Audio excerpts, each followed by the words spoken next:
evening. Thank you so much for joining me this hour. Of course, this is one-on-one on ABN TV right here. And today in the studio, I'm with Mr. YUSUF Dodia, who is the chairman of the Private Sector Development Association, PSDA, and the director of several companies, of course. Mr. YUSUF, welcome to One-on-One, sir. Thank you very much. It's great to be here. Exactly. How's been the long weekend? Oh, it's going okay. It's still going on. It's still going. It's still going. Unfortunately, I haven't made it to the trade fair. Okay. But we are monitoring the events on television. Lovely. And just taking the opportunity to catch up, or using the 4-day weekend to bring things up to date. Okay, Zambia, you're live on One-on-One. We are going to run for the next 1 hour, of course. On the other side, we'll allow calls to come through so that you can contribute and ask questions for Mr. YUSUF to respond to you. The number is right there on your screen, and you'll be able to come through later on after the break, of course. Mr. YUSUF, what is the mandate of a Private Sector Development Association, PSDA? Well, it's interesting to understand the genesis of the Private Sector Development Association. In the year 2000 was the first time that Zambia had what we call the consultative group meetings held in Zambia. Normally these meetings would be held in Washington, where Zambia would meet with the World Bank and the various development partners. Those days we call them donors, and they would come there, and the government would put its needs on the table, and the various development partners would agree as to what it is they would want to support, how much they can put on the table, what they can offer Zambia, and so forth. And in 2000, there was an agreement that instead of taking it to Washington, let it take place in Zambia at the Murungushi International Conference Center. And I happened to go to the consultative group meeting as an observer, just to see what was going on. Exactly. And to my worry, I noticed that as a country, we were spending more of our time asking for help from foreigners rather than having a development agenda of our own. And the 2000 consultative group meeting reflected that kind of arrangement, where as a recipient country, we were there with our begging bowl, and the donors were deciding what to give us and so forth. And I think it was quite shocking, because we are not a poor country. We're a country that has a lot of resources, and yet those resources appear not to be working for us. So when I shared this experience with some colleagues in the private sector, they said, you know, what is missing in this country is to have an association that looks at policy. And the policy should look at the private sector as a whole, and not area specific. For example, we already have an association that looks at manufacturing, that looks at milling, that looks at agriculture, that looks at different areas of operation of the private sector. Why can we not have one that looks at general policy, that looks at how our government is focusing on the development of the private sector as a whole? How the instruments that we sign and the policies that we develop are going to affect the private sector in terms of motivating growth, in terms of facilitating growth, and also in terms of transition from foreign investment to domestic investment. In other words, at some point in the future, the Zambian economy needs to be driven by a private sector which is a Zambian private sector. And this really was the birth of the Private Sector Development Association. So we've been in operation since 2001, and the focus is specifically on policy. We're looking at policy development, we're looking at policy change, and that is focused on developing the private sector, and more specifically in Zambia, but more generally within the region and on the continent. And then we're also looking at advocacy. Advocacy is where we are saying to the private sector in Zambia that if you don't participate in decision making with the government, with the regional economic communities, some young economist who has just graduated from UNZA or one of the universities will be making that decision for you because you are not there at the negotiation table. So we are advocating for the private sector to be more engaging, to be more consultative, to become a partner with government in developing policy that will see this country really achieve the benefits that it should, based on the natural resources we have, based on the human resources we have, and based on many other things that we think can actually promote this economy. Okay. Now, in the past 17 years that you, basically it's almost like 17 years, right? Yes, Since the time absolutely. Yeah, exactly. Absolutely. Oh, in the time you've been operating as a PSDA, do you think you are achieving your goals so far? Especially looking at, you mentioned the issue of, you know, you attended, you wanted to go and observe, okay, how certain things are being done out there, and then you were like, okay, this is not so good. Zambia is not a poor country, but it seems donors, they have to decide what they will give to Zambia. Basically, I think a beggar is not a chooser, right? Absolutely. That's the thing. I think it all comes back that's the reason why maybe we are able to get anything, whatever they put on the table, because we end up going back to them even if we have resources, but we are not. Do you think you are achieving what you are standing for as PSDA all this time?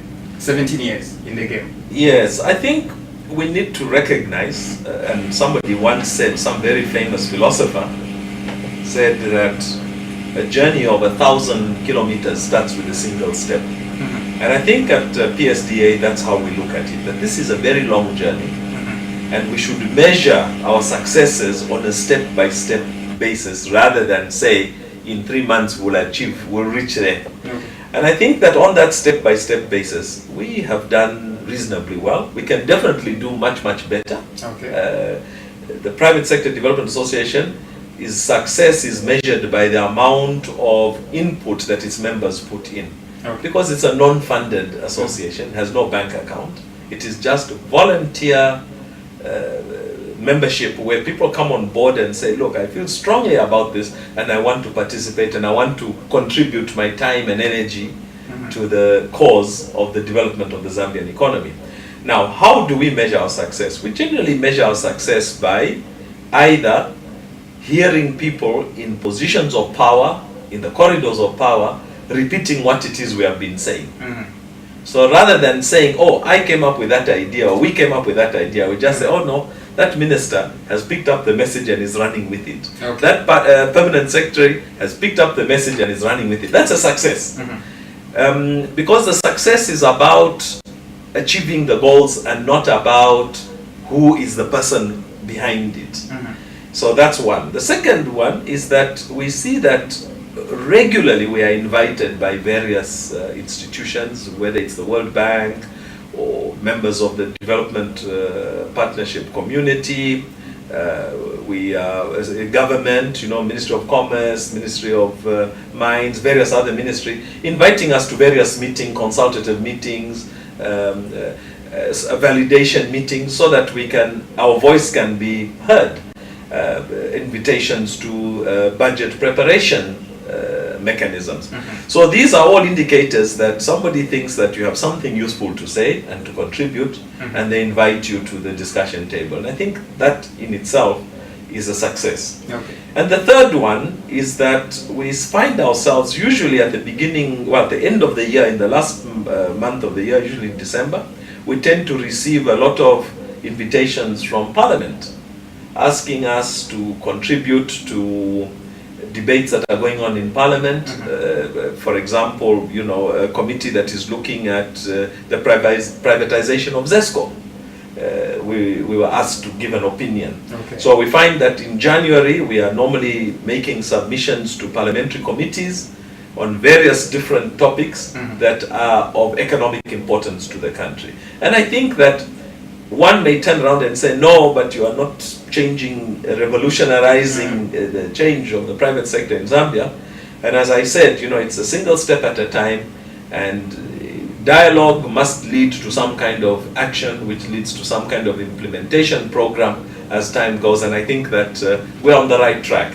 But one can do more. You know, the private sector can be more aggressive, they can be stronger, they can make their voice much louder, and I'm sure we can be able to see change happen much faster than we are currently seeing it. And we suppose, for instance, to have a period to achieve certain milestones. For instance, if you want to see maybe the way you are representing the private sector, things to change, to see the economy being driven by the private sector, is it not so that we're supposed to have a period for that milestone to be achieved, rather than wanting to have bits and pieces, achieving this, that, while taking time? Absolutely. I think that any country, even any company, any institution, you must have some kind of a development plan, which for Zambia we have Vision 2030, which is up to 2030, and then embedded in Vision 2030, we have these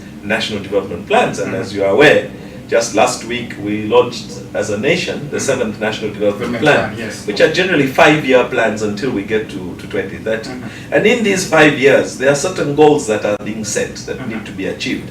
So I think that those milestones that you are talking about are embedded in those plans. And then there's a subset of the 7th National Development Plan is going to be the annual budgets. Because every time we launch a budget every year, somehow it needs to fit in to the goals of the National Development Plan with yearly milestones that we want to achieve. Yes. Okay. So I agree with you. And I think that there are some areas where we see this very clearly, and there are some areas where this is not articulated very well. Exactly. And therefore we spend our time discussing, and not achieving anything. In fact, one says that indecision is the key to flexibility. If you don't make up a decision on anything, you don't give yourself a timeline, you can be very flexible. You can always change and say, oh no, let's give it 2 years, oh no, let's give it 5 years.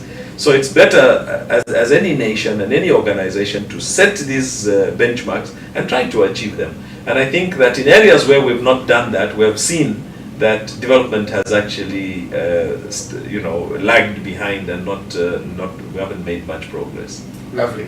Zambia, this is One-on-One, of course, on ABN Television. I'm with Mr. YUSUF Dodia here, the chairman of the Private Sector Development Association, PSDA. Mr. Dodia, on April 16th, 2014, you said Zambia is heading to debt crisis after the issuance of $1 billion sovereign bond, and this pushed the debt to $4.5 billion. From 2014 to 2017, the debt has risen to $7.2 billion. Does your voice as PSDA or Private Sector Development Association matter? Because you mentioned that you've seen some ministers coming out saying the same things that you've maybe proposed, things you are talking about, and also you've seen that they do implement such things. Does your voice really matter? I think our voice matters, but I also think that political pressures are very strong. If you look around the world, as private sector, we can make contributions, we can make very serious contributions. Government can be very interested in our voice, but then there's also the question of political decisions. And if you are watching CNN on a daily basis, there's another country across the Atlantic where you are seeing very seasoned, educated politicians making very strange remarks for fear of saying something against the political leaders of the day. So what we are seeing in Africa, and we've been seeing in Africa, where sometimes you wonder, but this minister or this leader is such a clever person, why is this leader saying something so strange? And we have attributed that, oh, it's only in developing countries where you see this, but now I think across the Atlantic we are seeing the same behavior. So when a leader is very focused, and the leader says to his team or her team that this is what we need to do, and I want you to make sure that we get it done. I think that is the beginning, because that's where this political will comes from. This is where the political commitment comes from. And then the idea is to put pressure on those generals who are running different ministries to be able to deliver as per the mandate that they have been given by their bosses. So in Zambia, I think we saw a situation where when we started taking this debt, the $1 billion you talked about, actually it was first started with a $750 million, then a $1 billion, and then in the last 2-3 years we saw a 1.25, taking it up to a total debt of $3 billion of short-term debt, because this is 10-year debt. So the one which we took as early as 20, in fact I think the first one was before 2014, the 750 million, would have been in 2012, somewhere there. Now 2012, we are now in 2017. So already 5 years have gone. Another 5 years to remain, and then we have to look for money to pay that 750. A year later or so, we have to pay the 1 billion. Another 1 or 2 years later, we have to pay the 1.25. And this is money that is owed to private individuals across the world. This is not a government-to-government loan. It's not something you can say, no, let's write it off like we did with Jubilee 2000 some time back, if you remember. Yes, I do. This is not something you can reschedule, something you can do debt write-off. No. These are people like you and me in Europe, United States, who are taking their money and saying, we are lending you Zambia. After 10 years, give us our money back with profit. So this is debt that's not negotiable, that we have to pay. And this is one of the reasons why I think we are concerned that within a short space of time, from 2011 up to now 2017, we are looking at debt that's just under $20 billion. That's a huge amount of money to owe. Exactly. Of course, our colleagues, the super economists from IMF, World Bank, all these very expensive universities will tell you that there's no problem. Look at your GDP. You can borrow up to 40% of your GDP, you are still okay. And I'm sure that our debt is still within that 40%. But let's just go back to common sense. Put the super economics away and just talk of common sense. Exactly. If you are earning 10,000 kwacha per month and you are spending that money recklessly, it does not mean you can go to your employer and say, no, lend me more money. Even though your employer says, you know what, we can lend you up to 40% of your salary, because we know when you borrow 40% of your salary, we can deduct from your month end for the next 6 months, 8 months to get our money back. They are not looking at what domestic problems do you have. Exactly. You know, you are a cantankerous person, a lumpen, who is not using your money in the best interest of your family. Your family are starving, ZESCO is not being paid, water is being cut, you are being thrown from home to home, you are not paying the rent. Yes, according to your salary you can borrow, but the way you're conducting yourself, you are reckless, you should not borrow. So the numbers that we get from our very learned colleagues, they don't make sense, because they don't look at where we have been using our money and how we have been using it. Now I think that in the last 6-7 years, as a nation, we've been a bit reckless. We've borrowed $3 billion. There's very little we can show for what we have used the money. I remember there was talk of giving Zambia Railways some $200 or $150 million, giving ZESCO this, but ask Zambia Railways, what have you done? What have you achieved with it? We are not seeing anything. We are not seeing the railway line system improving. So this is why we will struggle now to pay back, and this is why last year we started to talk to IMF, and I think this year it's very clear that IMF are talking to us about balance of payment support. They are looking to us about helping us, because we must understand the role of the IMF. The IMF is like calling the doctor. If you call your doctor to your home, doctor, come here. You don't call the doctor to come and have bread and tea with you. It means there's a problem in the home, somebody's sick. Yes. And you know that when the doctor comes, I should be prepared to take out money to buy medicines. I should be prepared to restrict myself from certain things, because the doctor is going to tell me, no, this is the problem with you, don't eat this, don't drink that.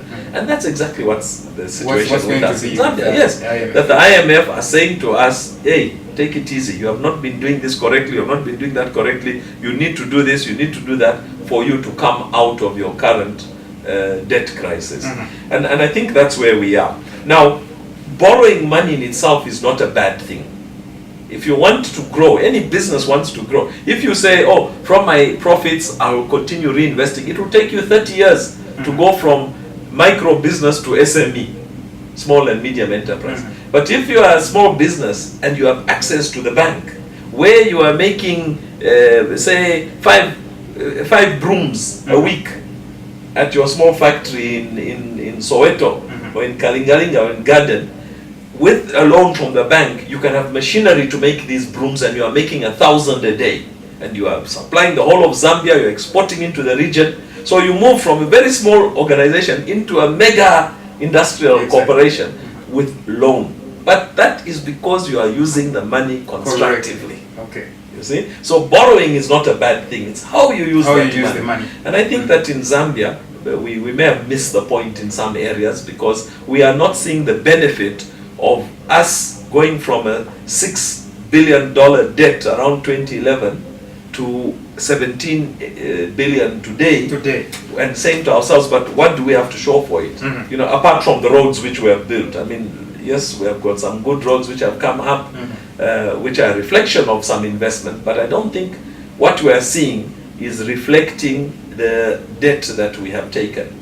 And when you take debt like that and you invest it properly, you are supposed to be able to pay that debt back, because the development you have done with that borrowing in terms of infrastructure is supposed to mean that your industry has moved from whether it was 20% to 75%, meaning more people are paying taxes, more people are earning, more people are creating wealth, and government starts to collect more revenue in order to pay back that debt. But if we have a situation where we're struggling, we're calling IMF, I think somewhere along the line, something wrong. We've done something wrong. Absolutely.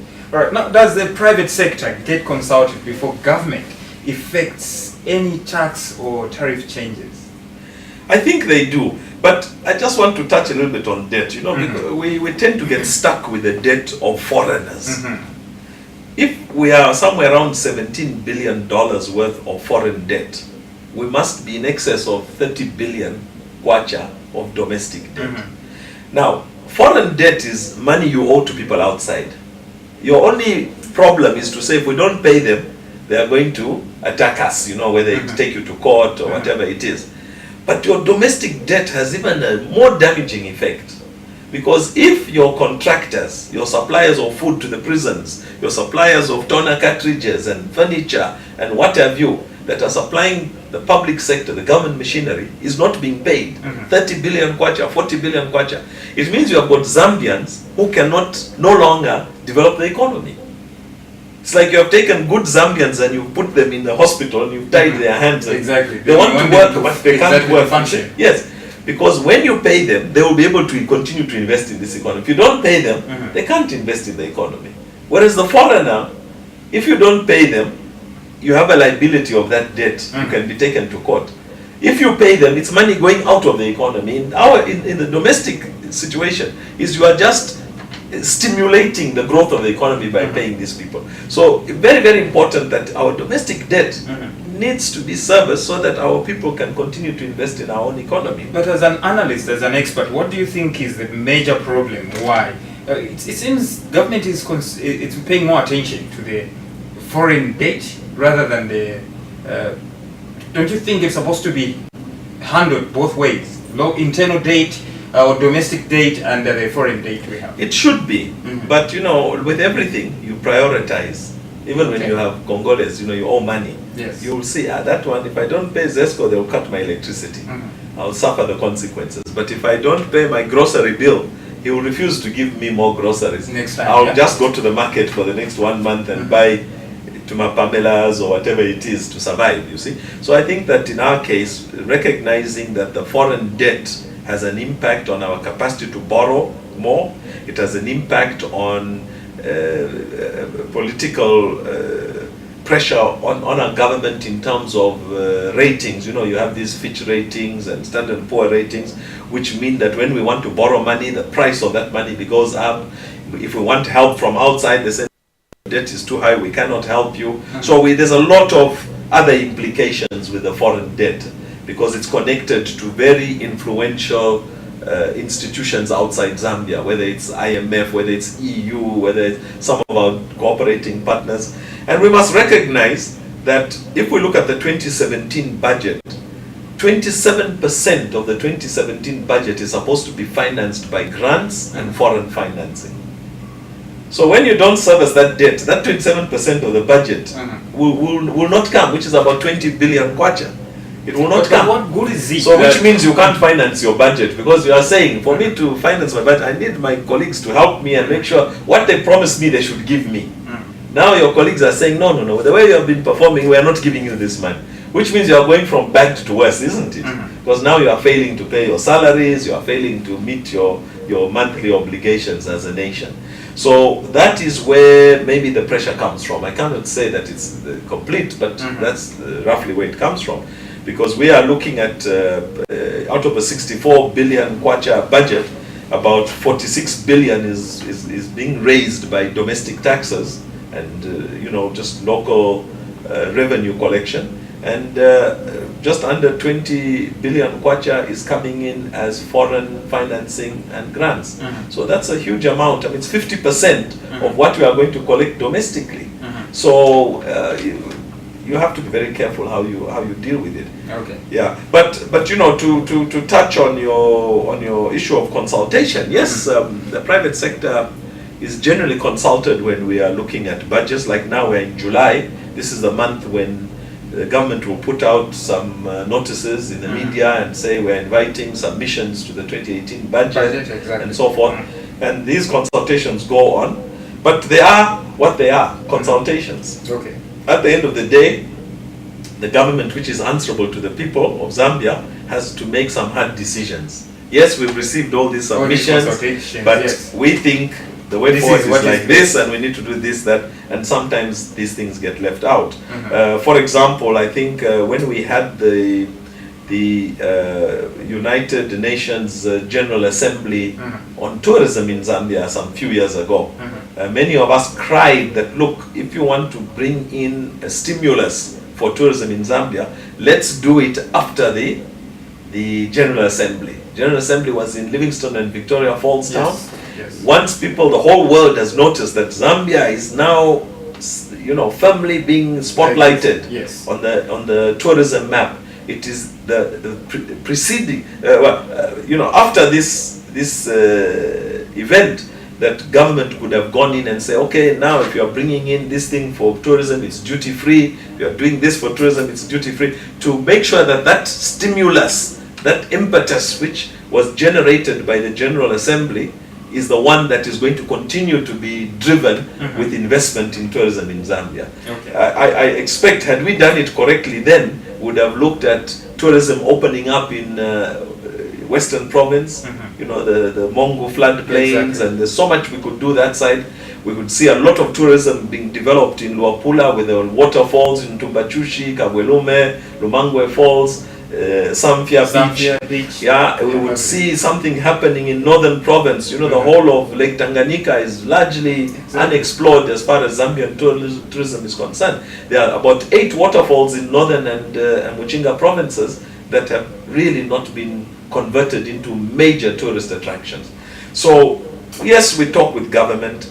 Of late, we've seen that things have come down in the sense that we used to have something called the ZBAC, Zambia International Business Advisory Council, where we would meet with the head of state in Livingstone as private sector and discuss. These are the challenges we see in our country. So the president is not getting it from third party, fourth party, filtered, until the information going to him doesn't even make sense. Makes sense, exactly. Yes, He's getting it we would be talking on the ground, we would be talking with our president, explain to him what the challenges are, and the president would make sure that his ministers and permanent secretaries are taking note and are going to report in the next ZBAC meeting. Okay. We used to at one time have twice, one mid-year and one at the end of the year, and then it became once a year, and now we've seen that it has disappeared altogether. We'd like to see that happen more, come back to life, and we'd like to see it happening even at minister level. You know, the Minister of Commerce having a quarterly dialogue with the private sector. Minister of Agriculture having a quarterly dialogue with the private sector. Minister of Mines. All these line ministries that the private sector has some connection with, talking to the private sector so they can find out exactly what the challenges are and that the ministers can facilitate some solutions to some of these problems. One of the big problems we have in Zambia is we come from a history of a one-party state, of a socialist government, of a commandist economy, where even now, you and me, when we get annoyed with something, government should do this, government, that's going back to the one-party state commandist thing. Because when it is to our advantage, we want the government to do something. When we want to benefit, no, government should keep away. But I think we need to sing the same song all the time. And the song we need to be singing now is the song of free trade economics, of liberalized economies. And whenever we see a problem, we should say, let us, as a country, facilitate more investment in that area to generate competition. You saw what happened in the cement industry. Yes, there were 4 or 5 cement producers, but there was one dominant one doing 95%, the others were doing 5%. Yes. It never made any difference. When another big player came on board, I mean, the rest is history. Exactly. Cement going from 90 kwacha a pocket down to 50 kwacha, and yet at that time it was the dollar was 5 kwacha to a dollar when it was 95 kwacha to a pocket. Now the kwacha devalued to 10 kwacha to a dollar, and yet the price dropped to 50 kwacha.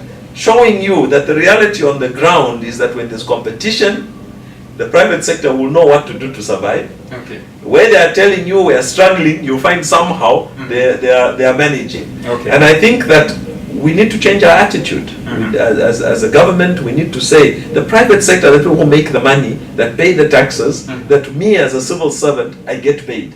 It's not the Ministry of Finance who prints kwacha. No, it's the private sector who pay VAT, they pay taxes, they pay all these levies. And when that money is collected by government, I get my salary. So if my job as a registrar in the registry of companies is to register companies, let me do it efficiently. If my job at Ministry of Lands to issue a title deed, let me do it quickly. So that I get more people to be doing economic activity, to pay taxes, so that I get my salary. And that relationship is a relationship we still have not yet established. And what are the limitations? Basically, looking at all this information as PSDA, this is vital information supposed to provide to the Zambian government. How far do you go as PSDA to lobbying the government in decision making? And what are your limitations? Well, we try as much as possible to engage. Whenever government invites us, we try to attend. Of course, we still have to advocate to our members that, look, this is important. Let's not just allow 2-3 people, the usual suspects, to be going to these meetings. Let us broaden it out. Let more people go, so that we have new voices, we have new concerns, so that the government can really see what is the true picture on the ground and take the appropriate action. That's one. 2 is, I think the private sector needs to be more proactive. In other words, not wait to be invited, but to actually go to government and knock on the door and say, hey, there is this issue here. It appears you are not doing anything about it. Can we have dialogue over it? Because we need to share a discussion on this, so that we can deal with a problem that we see is going to come out of this if we don't do anything about it. You know, they always say prevention is better than cure. And being proactive, I think, is very, very important. But I also think that the private sector is just one group of this entire governance formula. The other group, which is very important, is the opposition. You know, in Zambia, what we see is everything is about elections. Once elections are over, everything comes to a standstill.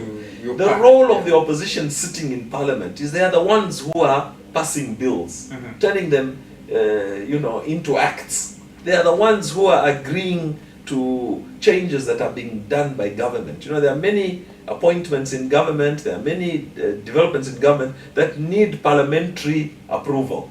And the members of parliament, whether they're in opposition or whether they're in government, they ought to be saying, is this good for our people? Is this good for our private sector? And that doesn't happen. And I don't see it happening in the way that it should. I think the private sector is now becoming the institution or the grouping that is doing the job of the parliamentarians. The opposition parliamentarians. Well, and I hesitate to even use the word opposition, because I think every parliamentarian's primary responsibility and accountability is to his or her constituents. The people who voted them in. It was not a party which voted them in, it was people. You see? And therefore, they have a certain responsibility to say, what do my people want? And if my people want this, I need to discuss it with my party, I need to discuss it with my government, so that at the end of the day, we get what is best for our people. So we try, we can do more. We need to be more proactive, we need to invest more, so that at the end of the day, we can see these results come out. Okay. All right, we take a short commercial break. We'll be right back. On the other side, we'll be looking at a 2017 budget and a few other things. Stay tuned. We'll also allow calls to start coming through after the break.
Nothing. Hello. Hello.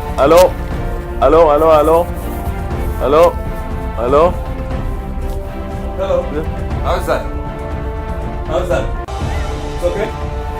No. Hello? We are okay? Okay.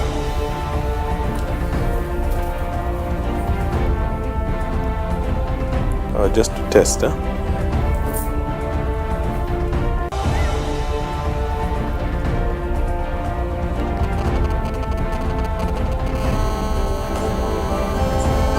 Pick up. Let me pick up. Hello, YUSUF 111. Hello, how are you?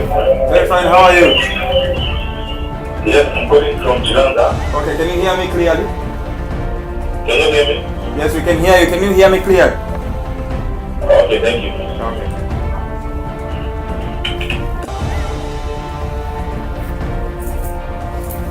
Okay. Bring us back.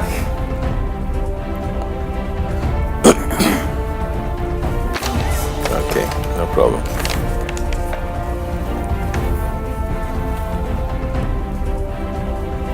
Be quick on the other ones, if there's enough calls.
Welcome back, Zambia. This is one-on-one on ABN Television with me, Bless, and I'm with Mr. YUSUF Dodia. We've been discussing in the past 40 minutes or so. Yes, now 2017 budget increased excise duty on airtime from 15% to 17.5%, and the network providers pushed this cost to consumers, and this has impacted badly on the consumers such that we now opt to use promotional tariff plans such as Soche, Sparker, OneCoin or Real Mahala. How has this increase impacted the private sector, really? Well, I think it impacts everybody. And if we look at the 2017 budget, there are a lot of hidden costs that were not articulated in the budget presentation, but were captured in a phrase which the Minister of Finance used by saying that the government departments and statutory bodies would charge cost recovery fees for their services, meaning that we are not quite sure which areas the government has picked up. For example, the issue of passports. Are they going to remain the same, or are passports going to go up? Is a reg card going to be free, or will you pay more? Birth certificate, are you going to pay more? So these things that government department gives you, a search at Ministry of Lands or a search at PACRA, if it's costing 20 kwacha today, is it going to cost 100 kwacha tomorrow? So, but these are costs that eventually get passed on to the consumer. And if it's being passed on to the consumer, which is employees of companies, those employees are going to go up in arms with the company and say, look, the money you are giving me is not enough for me to meet my daily needs. Exactly. We've seen this happen when meal prices go up. We've seen this happen when transport minibus fares go up. That at the end of the day, the commuter who is an employee, who is a consumer, goes to the employer and says, I'm not able to meet my commitments. I need more money. So at the end of the day, it adds to the cost of doing business, because the employer has to pay the employee more money in order for that employee to make ends meet, which means that the costs are pushed on to the employer, to the manufacturer, and by default it means the cost of goods and services go up in price. Absolutely. Okay. Then also now, let's look at the issue of electricity tariff hike proposed by ZESCO and approved later on by ERB, that's Energy Regulation Board. What this move contribute to the high cost of doing business in Zambia? Absolutely. In fact, in my view, what we are doing is something that's supposed to be a competitive advantage for Zambia is now becoming a disadvantage. A disadvantage. If you look at our neighbors, Mozambique, Tanzania, Kenya, Angola, these are countries that have got the ocean. Angola's got the Atlantic, Namibia's got the Atlantic, Mozambique, Kenya, Tanzania, those have got the Indian Ocean.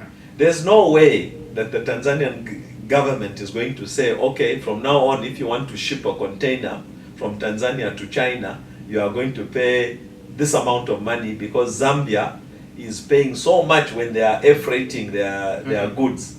So we in Tanzania, we should also match Zambia's air freight costs with sea freight charges, because they will just completely mess their economy up if they do that. So what countries like Tanzania, Kenya, Mozambique are doing is they're saying, hey, we are lucky. We are getting a container coming in from China at $2,000 US per 40-foot container. Let that be our competitive advantage.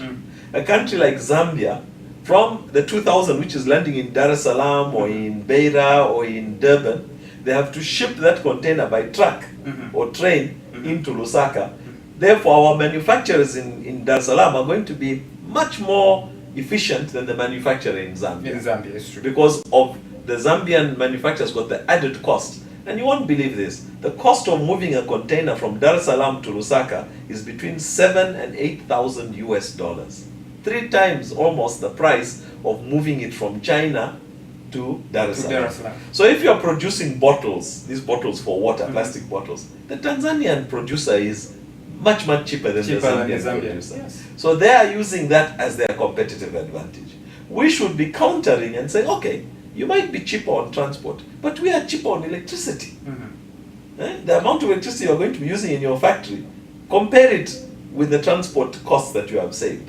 Whereas in Zambia, since our electricity is so cheap, even though you've paid more on transport, and we're going to try and make it cheaper by extending the railway line and so forth to make it cheaper and cheaper, but our electricity is so cheap that manufacturers would rather set up their factories in Zambia than in Tanzania.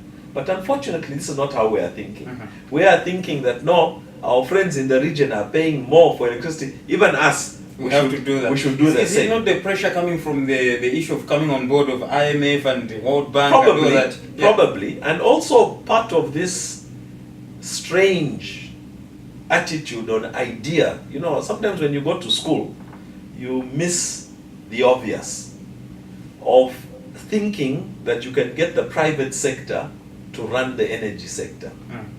Countries that have done that have lived to regret it. Europe is going in recession because of that. Exactly. America went into a recession in 2008 because of it. They thought you can outsource everything. America outsourced all their jobs to China. Germany, the largest economy in Europe, outsourced 80% of their car manufacturing jobs to China. Because German energy is so expensive, German salaries are so expensive, German cost of doing business is so high that they cannot manufacture in their own countries. Now it's being outsourced. Parts are coming into Germany. They're assembling the Mercedes, the BMW, the Porsche, the VW, and they're being exported as a product which is not even made in Germany. Yeah. And we need to learn the lesson. It's not a complicated thing for anybody to see that when you put the private sector into the energy sector, you are definitely expecting them to want to make money. That's why they're investing. Now, we are selling electricity in Zambia from ZESCO and our state-owned hydro generation, transmission and distribution plants at something like 5 cents per kilowatt hour. But now we've brought in the private sector into Iteji, we've got the private sector into Mamba, and we are paying 11 cents per kilowatt hour or more. Okay. Meaning, if we are buying that electricity from a foreign investor who is a very powerful investor with billions of dollars, and we are going to sell it to a Zambian at 5 cents per kilowatt hour, we have subsidized that electricity by 6 cents from 5 to 11, or rather from 11 coming down to 5. Why must you subsidize a foreign investor? Subsidize ESCO. Exactly. Your own company which you own. This one here, immediately you have a problem with him, he'll pack up and leave you in the mess. So I find that there's been too much academic talk around energy, and a lot of people just have no idea what they are What's doing. going on? Because they're not benchmarking with successes. We go and benchmark with Switzerland, benchmark with Germany, benchmark with France, countries that are going into recession. Why don't we benchmark with a country that has recorded a GDP growth consistently for the last 20 to 30 years of 10%? That's China, where energy is state-owned. Why? Because even us in Zambia, we are just not admitting it. But there are only two sectors of our economy, two utilities in our economy that we regulate the tariff. Which ones are these? Water and energy. Yes. Why? Because we know that you cannot have Zambians saying, I'm dying because I have no water to drink. It's a criminal activity in the eyes of God, let alone, just humanity, that you can allow people to die because of no water. So that's why we regulate the tariff of water. That's why the regulator and even the producers are very much state-owned or local government-owned. But electricity is exactly the same. ERB regulates electricity, regulates petrol, diesel, because we know that the economy can go into a tailspin and nosedive if you allow this thing to go out of hand. Because the price becomes so expensive that no economic activity can take place in this economy, because we depend on one of those two. Either you are dependent on electricity or you are dependent on fuel, one of the two. So by default, we were regulating it knowing that this should be a public investment sector. Because there's no private sector that wants to go into an area where the government is saying, you should sell it at this price. No. The private sector says, no, I will sell it at the price that I think gives me a profit. So by default, it was already there. But now here we are saying, no, we'll invite, it will bring in investment, it will encourage this, and that. It is nothing. We have seen in the cement industry how one of the most powerful investors in the world was keeping the price of cement at 90 kwacha per pound. Yes, yes. Why did they not bring it down at 50? Because they saw an opportunity to make money. It will happen also in the And they electricity exploited sector. that opportunity. Yes, and that's what private sector is all about. It's about making money. So here, basically we are subsidizing foreign investors. I think that we bought a lot of money, $3 billion in bonds. We should have taken that money and put it into electricity generating plants. We should have built Kafui Gorge Lower, which is now on the cards being built now, 10 years too late. We should have built a whole lot of hydroelectric power plants all over Zambia, because we have got 5, 6 very big rivers. Luapula, Lusempwa, Kalungwishi, Kafui, Zambezi, Luangwa. We could have built many hydroelectric plants, including our lakes, Lake Kariba, Lake Mweru, Lake Bangweulu, Lake Tanganyika. Those are all opportunities to use water to develop hydroelectric plants. The most cleanest energy you can get in the world, and it's recyclable. Now today we are talking solar power. The one thing that nobody is talking about with solar power is solar is only good if you use it in the day, and then at night you use something different. Something different. Yes, but if you decide to use it at night, you need batteries. Batteries are made of lead and made of acid. Both of these two things are very bad for the environment. 20, 30 years down the road, when you have got 1 million batteries to get rid of, what do you do with them? They've got lead and sulfuric acid in there. And where are you going to dump dispose them? Yes. So these are the things which are not being discussed when it comes to solar. You see. Or basically maybe we're just moving along with the wind, because everybody's talking about this. Clever people are coming there and saying this is the right thing to do, forget about this. We have hydroelectric potential in this country, let us use it. And in my view, it must be state-run, because that way we make sure that we are reducing the cost of doing business. We make sure that, yes, we subsidize a lot of things. There's no problem with subsidizing that. That's another word which, again, we are thinking that it's almost an insult to use the word subsidy. The European Union is subsidizing agriculture in a big way. North America, Canada, United States, subsidizing agriculture in a big way. But they say you can't subsidize. You see what I mean? Yeah. And subsidize the utility that is essential to developing your economy. So in my view, I think we missed the boat. We should really be looking at public investment in the power sector, and the power sector should be a catalyst for economic development, just the same way water is a catalyst for social development, the way education is a catalyst for both social and economic development, health services, catalyst for social development. These are all run by government hospitals, government universities, government schools. So the government has not abdicated its responsibility for educating its people and giving them health services. Okay. So I think it's something we need to think about. But as you were saying earlier, it adds to the cost of doing business, and you could very easily become a country that is unattractive for investment. All right. Because one thing we must understand, the private sector is like water. Okay. Changes direction according to where the opportunities are. I can have a factory today, big factory. I find it's very expensive to manufacture, it's cheaper to import.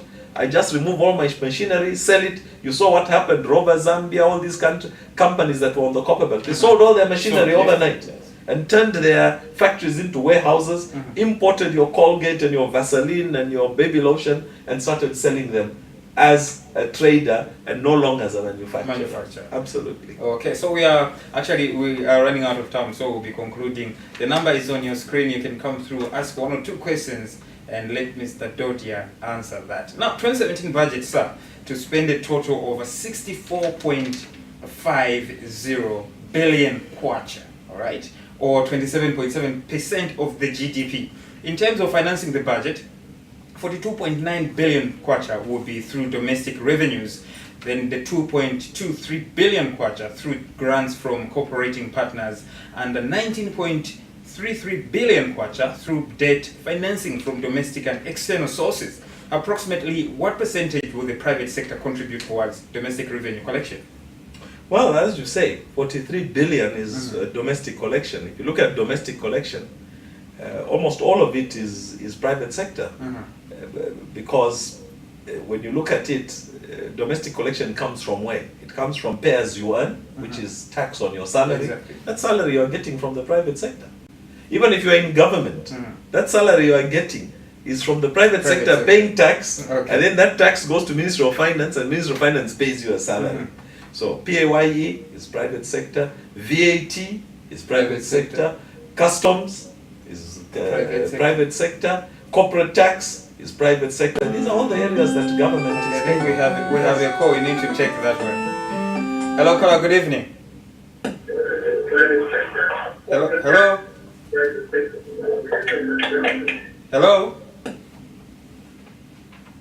Hello.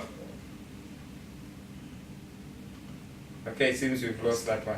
Yeah. Okay. Yeah. So now, with the current economic policies, I don't know, is government able to collect 42.9 billion kwacha from domestic revenues? It appears so. I mean, if we go by what we pick up in the media, I think ZRA had overshot its targets. In recent weeks, they've been making this announcement. That's a very positive development, and I think that hats off to ZRA. You know, I think ZRA have also been very progressive. They have a tax amnesty running to the end of this month, which is to kind of rejuvenate industries that have become stagnant, companies that have become stagnant because of tax liabilities in the form of penalties and that kind of thing. And ZRA is saying, look, if you owe us a bit of money, come and pay. We waive all the penalties and everything, and become a legitimate taxpayer again, so that you are not scared when you see a ZRA officer.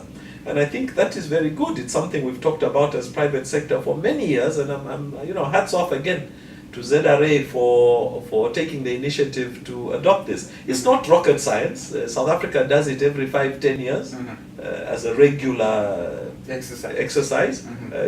Sift, so that you have all these companies that appear to be on your tax books when in reality most of them are dead. So by sifting them, you get a legitimate number, and PACRA will do the same thing again to make sure that the companies that are registered are viable ones that are working. I think these initiatives are very, very important. So I think the government, through ZRA, is managing to collect the tax that is listed in the budget. And generally, we get to see the reality when we get to September, October.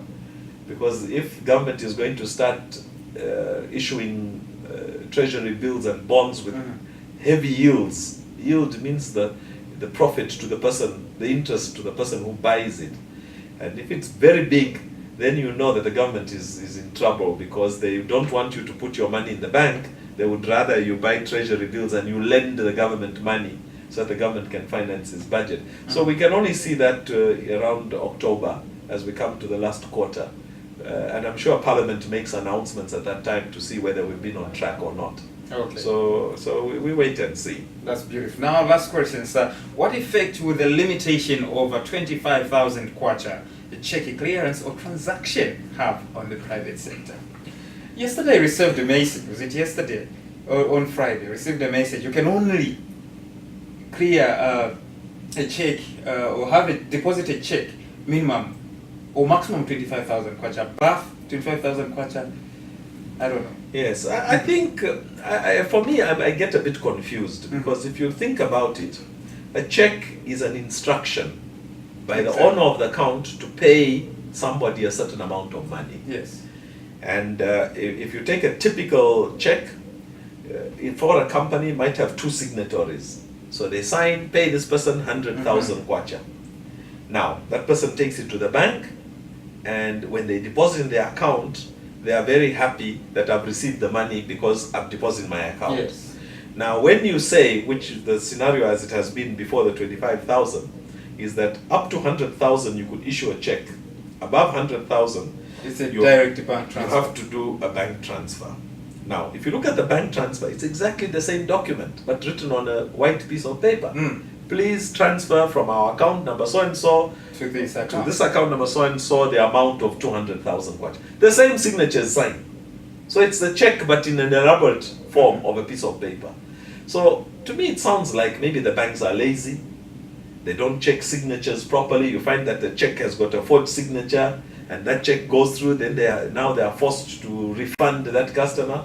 And so they use the Bank of Zambia to say, no, Bank of Zambia, let us have an instrument which is better than a check, which maybe is stronger, it needs to be on a letterhead, as opposed to a check which can, somebody in Matero can be printing checkbooks. I really don't understand, because it goes through the same clearing process.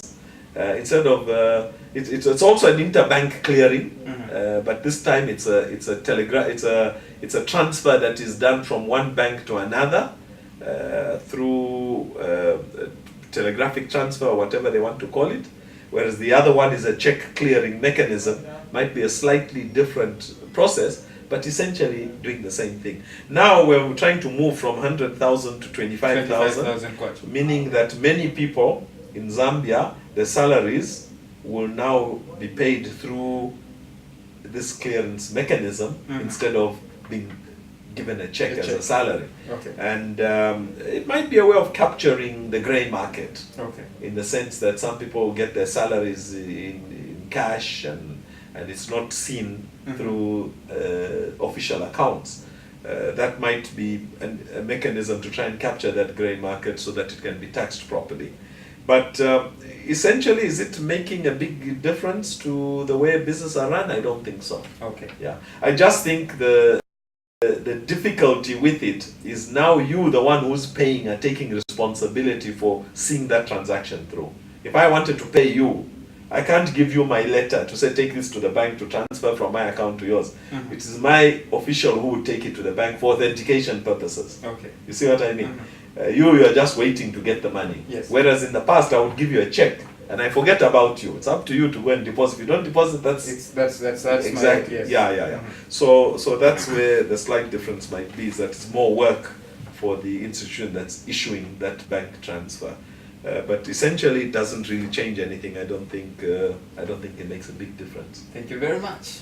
It's All right, been a so pleasure. thank you so much. This has been One-on-One with Blessed and Mr. YUSUF Dodia on ABN TV. So we've come to an end of our program. Catch us again next week, Sunday, same time, with another guest. Maybe we are going to bring you back, sir, so that we can talk about something else, of course. Anytime. Exactly. Please, pleasant viewing, Zambia. Good night.